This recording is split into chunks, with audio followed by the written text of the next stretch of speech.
off-the-wall topics and Rico casually using the term colonizer to start the day. So it's going to be a good one today, huh? You like that? We're going to have a colonizer power rank at 4 o'clock. All right. Listen, you guys, you got to attend the pre-show meeting. That's really where some of the good off-the-wall stuff happens. So, great podcast. Yeah. Tell that to the sales department. Yeah, I'm sure they'll get right on it. So, listen, off the wall. I want to start the show with something different because obviously Lions have dominated the deal, and they should, and they will.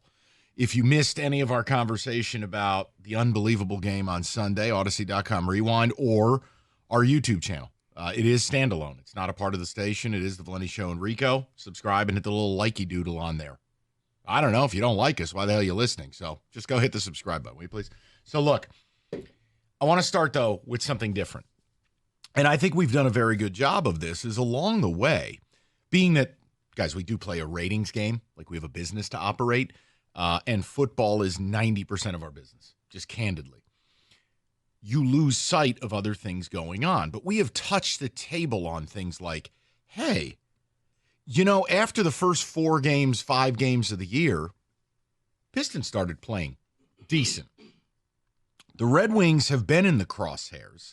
And then day after Christmas, they gave Lalone the Ziggy, bring in Todd McClellan, and they're getting an NCB, new coach bump. Mm-hmm. That's the metric I like, the NCB. Wings have won 4 in a row. They're within 1 game of 500. Pistons are sitting at 500 for, it has to be the deepest into a season they've been 500 since, I don't know, they were the Fort Wayne Zephyrs. I don't know. The 2018, 2019. What was that? 2018, 2019 season was the last time they were 500 was that the team. blessed Blake Griffin? Yes, it was. Yes. Very fruitful. So listen, I wanted to ask a question about which of these two non-Lions, it's also ran theater because it's not football and it's not the Super Bowl. Which of these two is more real? Now, I have my answer. But before I give it, before we go to Rico or he insults me or white people again, oh, God. No, it was good-natured, I promise. Listen, I want to ask Kenny the question, may I? Mm-hmm. Kenneth, NCB, new coach bump. You've watched every shift of every game. Wings have won 4 in a row, even an impressive win in Winnipeg. How real is it? I think if we're operating on a scale of, say, 1 to 10, I put it at a 7 on the real meter. Whoa, 7? Real, I guess real as in what? It's a real NCB, Mike. The new coach bump, I've always believed in hockey. It's turned teams around to win Stanley Cups. I'm not predicting that to happen here, so everybody relax. But real is in relation to playoffs. Then, 7 out of 10. I'm perfectly comfortable with that. Yep. Wow. Todd McClellan is one of the best regular season coaches that I've seen in my lifetime. I was about to say something rude. He is one of the better regular season coaches I've seen. He's taken Sharks teams that get bounced in the playoffs in like the first or second round to the playoffs basically every single year he was there. Same thing with the Kings. He's been there. He's seen all types of personalities. He knows how to handle a roster like this. Okay. Kenny believes the Wings are real. Let me offer a counterpoint. The Wings problem has nothing to do with the Wings. Mm-hmm. It has to do with the sport and the Eastern Conference have said. The level of competition. Because while the Pistons are probably not real, yes, Cade is blossoming into a superstar. It sucks what happened to Ivy, but as you said, it's his show. He can just do whatever now. And you're seeing the value of a real head coach versus a grifter, which Monty Williams was. And the NBA's Eastern Conference, basically have your morning constitutional, and that's the Eastern Conference. Yeah. It is poo-poo. We were joking around. I looked at Rico, I go, okay, who's going to come up and get the Pistons? How many times who in this group is coming to get you? Charlotte, who's like 6-28? Not a lot. The Heat are about to trade Jimmy Butler. They're in chaos. The Bulls blow. Mm-hmm. I mean, the Nets? There are so many bad teams. The Raptors have lost a zillion games.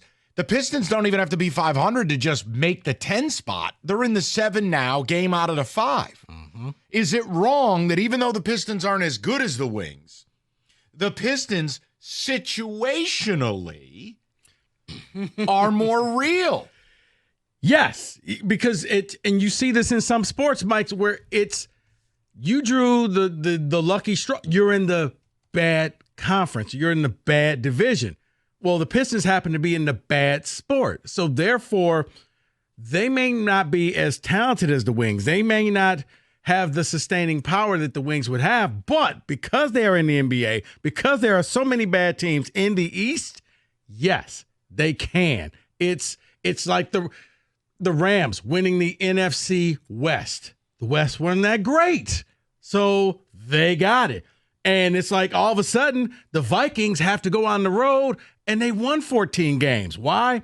You were in the wrong place, wrong time. And I think for the Wings, when you look at their level of competition right now, there's so many teams that they're fighting for just to get into that final spot. Where the Pistons are already, technically, if the season were to end today, right, they're in, it would take a utter collapse or somebody just getting red hot for them to fall from, 7 to out of the play-in. Here's the other thing and Kenny, one moment. Here's the other thing that doesn't really exist in hockey, or at least doesn't approach the way it is done in basketball. Tanking. The NBA, this calendar hits January. Yeah. Month from now, you're going to see teams automatically going, you know what? We need Cooper Flagg more than we need butts and seats, or more than we need wins. Mm-hmm. Now, and the bottom of the East, it's a pit. You don't see that in hockey. No. So I again, Kenny, please. Yeah, so you know what? It's funny you mentioned tanking, because you know a team that I thought was going to be tanking in the NHL? Columbus and the Montreal Canadiens. You know where the Montreal Canadiens are right now in the standings? They're a point out of a playoff spot. They're a point in a playoff spot. Okay, they're actually tied for being Slapkovsky. Exactly. So, I mean, are they any good? No. Is Pittsburgh any good? Don't know. Ottawa, Columbus, Philly? Don't know. The only team you know that's terrible right now might be Buffalo. Is that fair? Yeah, I'd say so. But all those teams that Kenny just named are teams ahead of the Wings right now. They're all mid. They're all as mid as mid gets. But here's the difference. You know what's not mid? The Charlotte Hornets and LaMelo's terrible tattoos. The Washington Wizards. Like, these are not mid. They're not even garbage. They are the liquid accumulation at the bottom of a garbage bag. Why don't you throw in our friends from the north? Toronto. Garbage juice. So clearly the Pistons are in a better position, like in terms of league, in terms of standing. So they're in a better spot. Right, but it's just the question of if one of these teams was going to get home and provide us with post-Lions entertainment. Look, maybe they both could get it done. Maybe. No disrespect to Todd McClellan, but I'm going to go on a little bit. I'm going to need a little more than 4 or 5 games. The Pistons are 36 games deep. They are 500. We are witnessing Cade finally being the player that I asked David to pray for, and that's happening, right? Development is not linear. Like we talked about early in the year, I think it was the first 5 games, and Cade was awful in the fourth quarter, and I'm going, look, this has to change. This can't be what we're getting, and it hasn't been. Right. But look, I know it's all Lions right now. I understand.